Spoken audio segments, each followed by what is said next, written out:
అభిషేకం చేసేటప్పుడు కూడా అనేక నియమాలున్నాయి.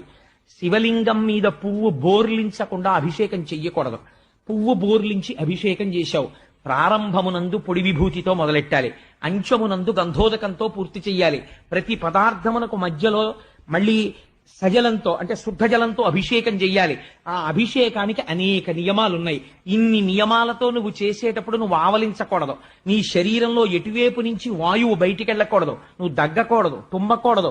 నువ్వు అభిషేకం చేస్తూ మధ్యలో ఎవరితోన్నా లౌకిక సంభాషణ చేస్తే ఇప్పటి వరకు నువ్వు చేసినటువంటి పుణ్యం వాళ్ళ ఖాతాలో వేస్తారు, నీకు మళ్ళీ జీరోకి వస్తుంది.